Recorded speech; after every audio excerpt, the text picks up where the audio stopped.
E dando continuidade à nossa aula sobre a história do Brasil, nós estamos aprendendo sobre a Primeira República. Esse período ele é dividido em duas partes, então no vídeo anterior nós aprendemos sobre a República das Espadas. É o momento em que o governo está nas mãos dos marechais e após a saída de Floriano inicia a República Oligárquica. Esse período ele é um dos mais importantes da história do nosso país, então presta muita atenção e faça suas anotações. Tem esse nome, República das Oligarquias, porque é marcado pela alternância de poder entre as oligarquias cafeeiras de Minas Gerais e São Paulo, entre os anos ali de 1894, que acaba a República das Espadas, até 1930, que inicia a Era Vargas. É um momento marcado por fraudes eleitorais, por trapaças, diversas revoltas. É um verdadeiro esquema de troca de favores. Bom, vamos lá. Começando pela essência da palavra. Oligarquia significa governo de poucos, então o poder ele está concentrado nas mãos de poucas pessoas. O que seria isso na prática? O período da República Oligárquica no Brasil, ele diz respeito ao momento em que o poder se manteve nas mãos da elite cafeeira do país, principalmente dos estados de Minas Gerais e de São Paulo.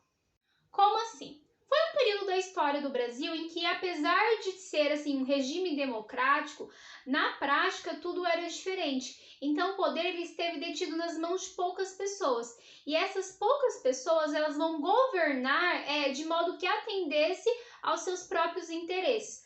Até porque quem tem poder econômico quer ter o poder político. E por quê? É uma maneira de garantir que os seus privilégios eles sejam mantidos. Então, o que acontece é que com a ausência de um governo assim mais centralizado, gerou uma reorganização das forças políticas. E aí surge a política dos governadores de Campos Salles. Era um compromisso político entre o governo federal e as oligarquias que governavam os estados. E aí a gente começa a ter uma troca de favores. E uma figura que tem assim um destaque muito importante nesse jogo de interesses é o coronel. Ele ganhou um certo poder ainda no governo imperial. Como assim? Era uma elite latifundiária, na maioria ali grandes fazendeiros, e que recebeu títulos de coronéis. Eles eram promovidos a juiz de paz. Eles tinham grande poder sobre a cidade. Então pensa num poder parecido ali de um delegado. Então, eles eram capazes de exercer grande influência sobre a população local, enquanto assim autoridades incontestáveis. E aí, a partir disso, tinha um grande poder no município. Esse poder ele fica muito evidente no processo eleitoral e passa a ter grande influência na escolha dos governadores e de presidente. É um efeito cascata. Como assim? Vamos tentar entender como que funcionava essa política de governadores. A gente tem um presidente. O presidente ele conta com o apoio dos governadores para ser eleito. Os governadores eles contam com o apoio dos coronéis, mas que até aqui é uma minoria. Então, os coronéis eles ameaçavam a população rural, que na maior parte era funcionário dos fazendeiros. E a gente viu que a Constituição de 1891 trouxe algumas mudanças no processo eleitoral. Amplia a forma de participação política, mas ao mesmo tempo exclui. Lembra que o voto ele não é mais por renda, então todos poderiam votar, desde que fossem homens, maior de 21 e alfabetizados. E aonde está o maior problema nisso? A gente tem uma população em que boa parte era analfabeta e de escravizados que há pouco tempo foram libertos. E como que funcionava a eleição? Era uma votação aberta, todo mundo sabia o voto de determinada pessoa, então os coronéis eles ficavam observando em quem que o eleitor iria votar. Na verdade, a população ela já ia instruída, ou melhor, ela ia ameaçada. Então tinha aquele que devia favor para o coronel, aqueles que vendiam o voto e aqueles que tinham medo de morrer. Então presta atenção nas expressões que são usadas para explicar esse processo. Na questão municipal, em troca de verbas, de benefícios, o coronel ele garantia os votos das pessoas no seu território, o que fica conhecido por curral eleitoral. Por quê? O coronel ele manipulava os votos da sua região. Outra expressão muito importante é o voto de cabresto, que era uma ferramenta utilizada pelos coronéis para controlar o voto popular por meio do abuso da autoridade, da compra de votos e assim por diante. O que nós precisamos entender? A maior parte da população era de zona rural e funcionários dos fazendeiros. Entendeu a jogada? E voto de cabresto porque o patrão, ele guiava o funcionário até a votação, para garantir ali que ele iria votar em determinado político. E por que os fazendeiros apoiavam os governadores e automaticamente os governadores apoiavam os presidentes? Havia uma troca de favor, o que não é muito difícil de entender porque hoje não é muito diferente. Então o sistema eleitoral, ele era fraudulento. Gente, até morto votava, só para vocês terem uma noção. E tudo ocorria conforme os anseios da elite. E como foi falado, quem tem poder econômico quer ter o poder político.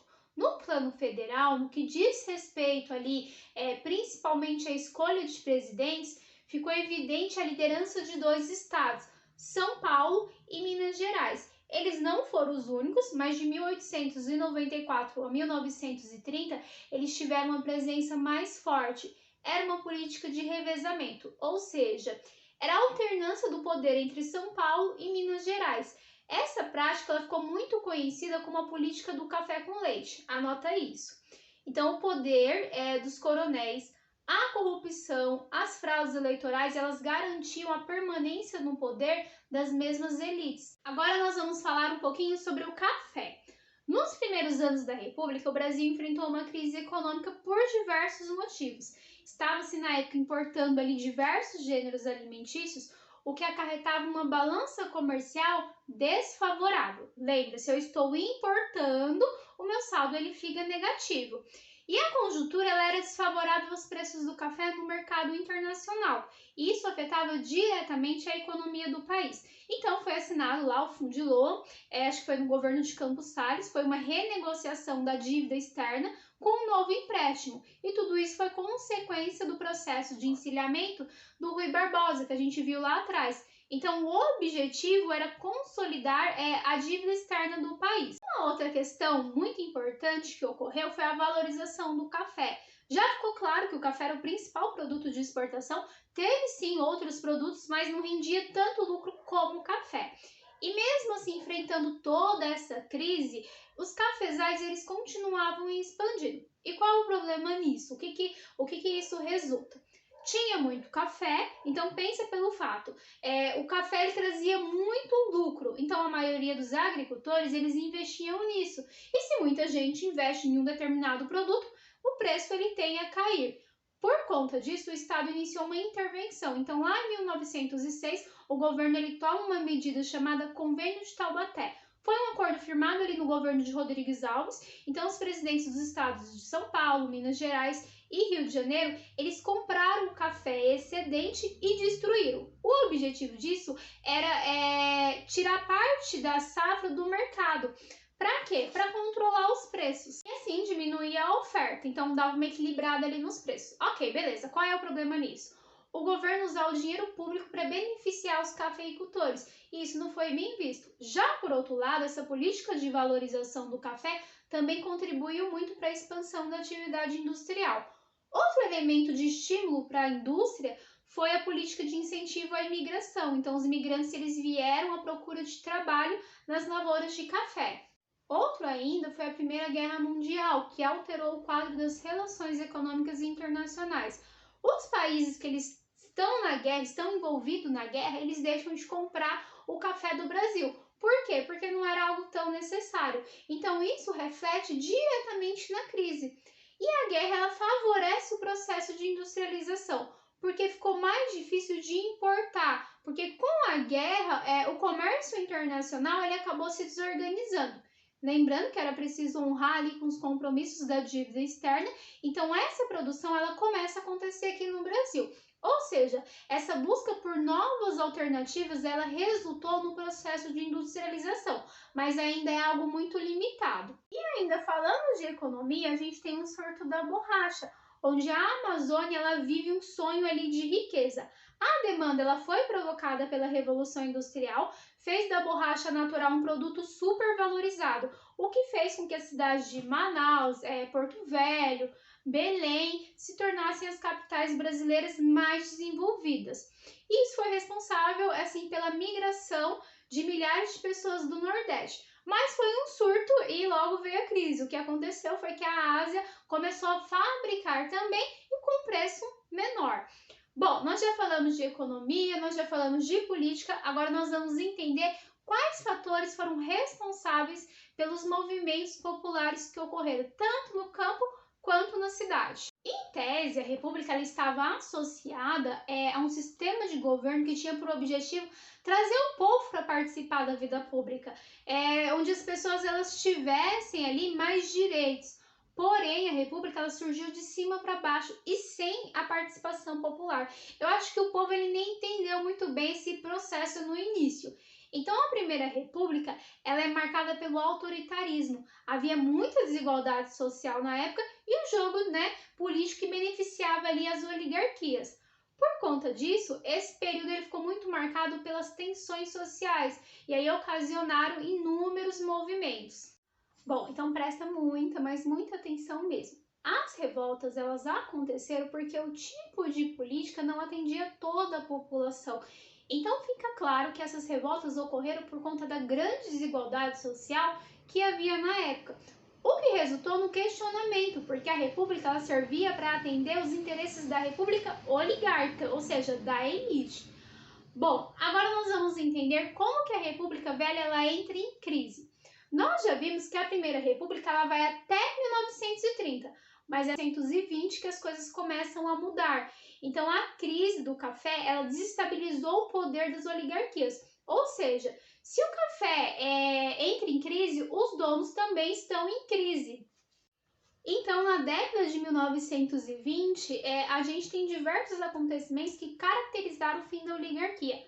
Tem a Semana da Arte Moderna, que aconteceu ali em 22, foi um movimento artístico, mas que chocou muito a sociedade na época, porque também foi um movimento de reflexão. Tem o movimento tenentista, onde os soldados estavam insatisfeitos com as fraudes eleitorais, com a corrupção, com a exclusão do povo na participação política. Então, os militares eles se sentiam marginalizados dentro da República e aí eles protestavam contra o governo central. Um exemplo disso foi a Revolta do Forte. Teve a Coluna Prestes, organizada ali por Luiz Carlos Prestes, uma expedição militar que percorreu ali diversos estados brasileiros, denunciando essas fraudes eleitorais, e o Partido Comunista, que cresce a partir do processo de industrialização, com a ampliação ali de um grupo de operários, e que protestava contra o governo exigindo melhorias sociais, como o salário mínimo, jornada de 8 horas. Fora os movimentos no campo, como o cangaço, que denunciava as péssimas condições de vida da população, que era completamente excluída da sociedade. E não menos importante, a gente tem um movimento ali sufragista, era liderado por feministas que reivindicavam uma maior participação das mulheres no cenário político. Muitas já trabalhavam nas fábricas e agora a luta era também pelo direito ao voto, que era a principal bandeira desse movimento. E por fim, a gente tem ali o movimento de 1930, onde se esperava a indicação de um mineiro ao poder, que seria ali o sucessor de Washington Luiz, que era um paulista. Só que ele vai e indica outro paulista, Júlio Prestes, e isso assim foi um fator central para a ruptura política. Minas rompe com São Paulo, e se une ao Rio Grande do Sul e a Paraíba, formando ali uma aliança liberal que tinha por objetivo a liberdade, e aí indica Getúlio Vargas. Mas por conta das fraudes, Vargas ele perde a eleição. Porém, no entanto, todavia, com o apoio dos militares, ele chega ao poder. E aí se encerra a Primeira República, começa a Era Vargas, outro momento ali cheio de novidades na história, mas aí é um assunto para a próxima aula.